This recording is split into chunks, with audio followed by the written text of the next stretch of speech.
کہ حضور کا حسن نمکین تھا. ایک ہوتا ہے میٹھا حسن، دیکھنے والا تڑپ جائے اور اس کی نظر نہ ٹھہر سکے، اور ایک ہوتا ہے حسن ملیح، دیکھنے والا دیکھے اور پھر دیکھتا ہی رہ جائے. خود فرمایا انا املہ و اخی یوسف اسبہ، میں نمکین حسن والا ہوں اور میرے بھائی یوسف کا حسن میٹھا تھا. وہاں زنان مصر کی انگلیاں کٹ گئیں، اور یہاں معاملہ ایسا بظاہر نہیں ہوا، اس لیے کہ حضور کے جمال کے اوپر پردے رکھے گئے تھے. اگر وہ جلوہ کریں تو کون تماشائی ہو، اس لیے 70,000 بشریت کے پردے حضور کے جمال پر ڈالے گئے تھے.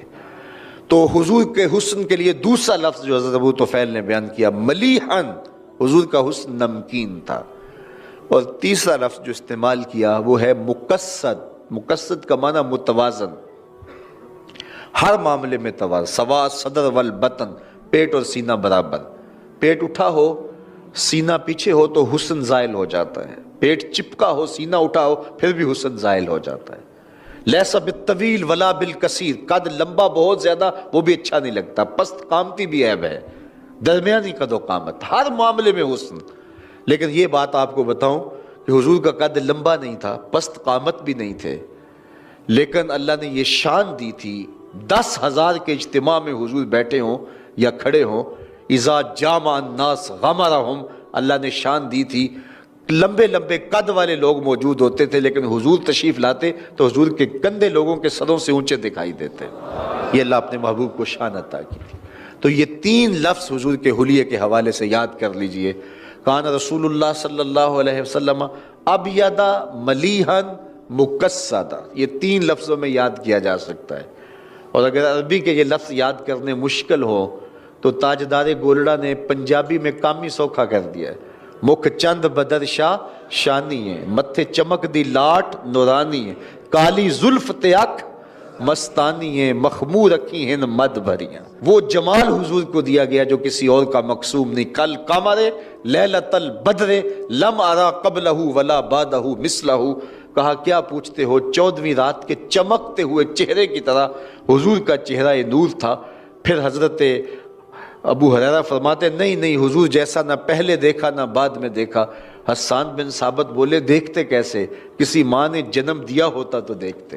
خدا نے وہ سچائی پن چھڑیا جدے وچ محمد نو ٹالیا سی.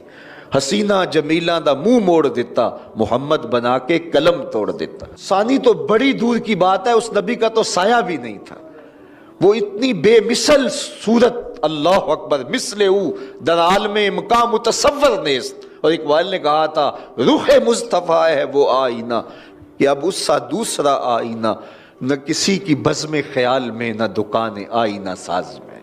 تو ممکن ہی نہیں ہے. خدا نے وہ سچائی پن چھڑیا جدے وچ محمد نو ٹالیا. وہ سراپا خیر ہی خیر ہیں، سراپا رحمت ہی رحمت ہیں. تو اگر ہم ان سے محبت کرتے ہیں تو محبت کا تقاضا یہ ہے کہ ہم ان کی اطاعت کریں، ان کے ذکر کی کثرت کریں، ان کے نام کی پکار کریں، اور ان کو ہر طرح سے بے عیب اور بے نقص دیکھتے رہیں، اور ان کے لیے اپنی زندگی کا سب کچھ حاصل حیات نچھاور کر دیں. یہ تقاضا محبت ہے. اللہ جل شانہ ہمیں اس کی توفیق عطا فرمائے کہ ہم اپنی ساری زندگی حضور کے نام لگا دیں. ایک نوجوان لڑکا ہے جس کا نام ابو کرصافہ ہے، بکریاں چراتا ہے اور اپنی خالہ کے ہاں قیام پذیر ہے. تو ایک دن اس نے حضور کو دیکھ لیا، اور خوش قسمتی کہ حضور نے بھی اسے دیکھ لیا. تیری پہلی نظر کا وار توبہ، دل اب تک دعائیں دے رہا ہے. تو اب اس کو سب بکریاں بھول گئیں. وہ بکریاں لاتا ہے اور چراگاہ میں چھوڑتا ہے اور آ کے حضور کی مجلس میں بیٹھ جاتا ہے. ایک دن خالہ کو پتہ چل گیا کہ یہ تو سارا دن وہاں بیٹھا رہتا ہے، تو اس نے سختی سے منع کر دیا کہ تم وہاں نہیں جاؤ گے. اب ایک دن تو کاٹا، 2 دن کاٹے، لیکن برداشت نہیں ہوتا. آ کے اپنی ماں کو اور خالہ کو بٹھا کے ابو کرصافہ کہنے لگے، نوجوان لڑکا ہے، کہ میں تمہاری بات مان لیتا ہوں، نہیں جاؤں گا، لیکن ایک بات تو میری مان لو. انہوں نے کہا کیا؟ کہا ایک بار تم میرے ساتھ چلو تو صحیح. اس کے بعد اگر تم نے روکا تو رک جاؤں گا، ایک بار تم نے میرے ساتھ جانا ہے۔ انہوں نے کہا ٹھیک ہے ہم چلے جاتے ہیں۔ حامی بھر لی، خیال تھا کہ ٹھیک ہے اس کی کہنے پہ ہو آتے ہیں، اور اس کے بعد جو ہے وہ اس کو پھر زور بھی دینا پڑے گا، اس کی شرط پوری ہو جائے گی۔ اب ابو قرصافہ اپنی ماں کو، اپنی خالہ کو لے کر حضور کی دہلیز پہ پہنچا۔ کچھ دیر بیٹھے اور واپس چلے تو اسے بے چینی تھی کہ اب یہ کیا بولتے ہیں، چونکہ اس کا مستقبل بھی اس پہ لگا ہوا تھا۔ اب اس کے دل کی دھڑکنیں تھم رہی ہیں کہ پتہ نہیں میری ماں کیا بولتی ہے، میری خالہ کیا بولتی ہے۔ تو ابو قرصافہ کی خالہ نے بول کے کہا ما رأینا مثل ھذا الرجل، زندگی میں ایسا سونا بندہ دیکھا ہی نہیں۔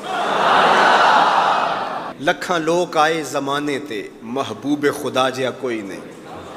لکھاں لوگ آئے زمانے تے، محبوب خدا جیا کوئی نہیں۔ لکھاں سونے بن بیندے نے، او دی خاکے پا جیا کوئی نہیں، او دی خاکے پا جیا۔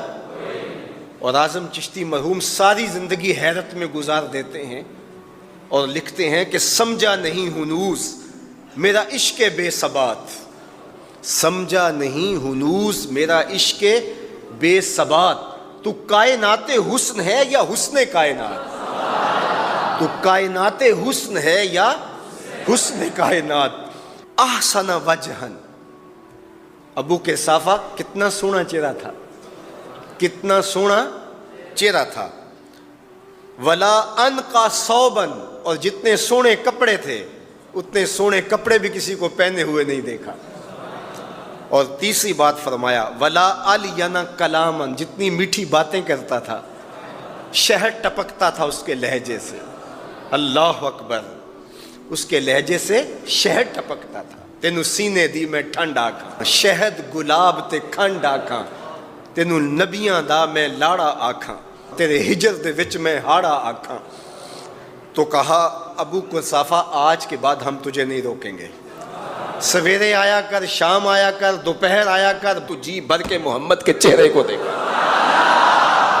مکھ چند بدر شاہ، متھے چمک دی لاٹ نورانی، کالی زلف تے اکھ مخمور رکھی ہن مد بھریاں، دو ابرو کوس مثال دسن، دو ابرو کوس جیتی نوک مجا دے تیر چھٹن، لباں سرخ آنکھاں کے لال یمن، چٹے دند موتی دیاں ہن کریاں۔ سبحان اللہ ما اجمل کا، ما احسن کا، ما اکمل کا۔ کتھے مہر علی، کتھے تیری ثنا، مشتاق اکھیں کتھے جا لڑی۔ اللہ اکبر۔ ابو قرصافہ کی خالہ پہلے تو وہ کہتی تھی جاتا کیوں ہے، اب اس کی اپنی کہانی۔ سودا لینے کے لیے بازار گئے، ہاتھ اس کے بکے جس کے خریدار گئے۔ اللہ اکبر۔ کہا کہ اتنا سونا کلام کرنے والا بھی میں نے آج تک نہیں دیکھا۔ پھر کہا ابو قرصافہ کیا کہوں، لگتا تھا اس کے چہرے میں سورج گھوم رہا ہے، ایسا حسین تھا، ایسا سونا تھا۔